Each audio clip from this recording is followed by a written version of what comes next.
আমি একদিন ন্যাশনাল লেভেলে খেলব। ঈদুল আজহায় মুক্তি পাবে ঢালিউড সুপারস্টার শাকিব খান ও ঢালিউড অভিনেত্রী মিমি চক্রবর্তীর তুফান ছবিটি।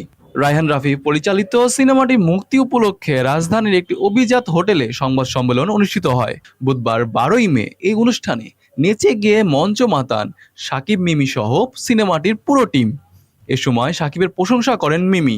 তিনি বলেন, আমরা যখন শুট করছিলাম সে সময় অনেক গরম ছিল। সাকিব শুট পড়েছিল।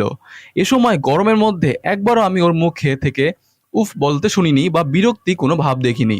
মিমি আরও বলেন, একজন ভালো কো স্টারের সাথে কাজ করতে আসলেই ভালো লাগে। কাজের ক্ষেত্রে সাকিবের ডেডিকেশন আছে বলে আজকে সে আপনাদের সবার প্রিয়। এই অভিনেত্রী সবার প্রতি কৃতজ্ঞতা প্রকাশ করে বলেন, আমরা সবাই মিলে খুব মিষ্টি একটা প্রজেক্ট তৈরি করেছি, তাই আমি আপনাদের সবার কাছে কৃতজ্ঞ।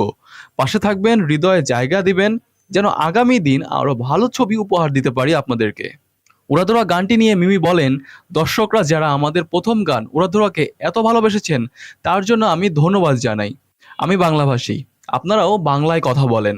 আমি বিশ্বাস করি আমরা সকলে বাঙালি, তাই আমাকে গেস্ট বলবেন না। আমার প্রথম বাংলাদেশি ছবি তুফান। আমি এই ছবিটি নিয়ে খুব আগ্রহী, কারণ আমাদের সবার প্রিয় শাকিব খান রয়েছেন। পাশাপাশি সবাইকে হলে গিয়ে ছবি দেখার জন্য অনুরোধ রইল। একজন গ্যাংস্টারের গল্পে তৈরি হয়েছে তুফান সিনেমা। সে সময়ের এক নামকরা গ্যাংস্টারের কাহিনী নিয়েই এগিয়ে যাবে তুফানের গল্প। রায়হান রাফি ও শাকিব খান জুটি ঢালিউডকে নতুন কিছু উপহার দিতে চলেছেন। যৌথ প্রযোজনার তুফানে যুক্ত আছে বাংলাদেশের নামী প্রযোজনা সংস্থা চরকি ও আলফা আই। ভারত থেকে যুক্ত এসভিএফ, শাকিব খান, মিমি চক্রবর্তী। এছাড়াও এই সিনেমায় আরও অভিনয় করছেন অভিনেতা চঞ্চল চৌধুরী, অভিনেত্রী নাবিলা, মিশা সওদাগর প্রমুখ। আসন্ন ঈদুল আজহায় প্রেক্ষাগৃহে মুক্তি পাবে সিনেমাটি।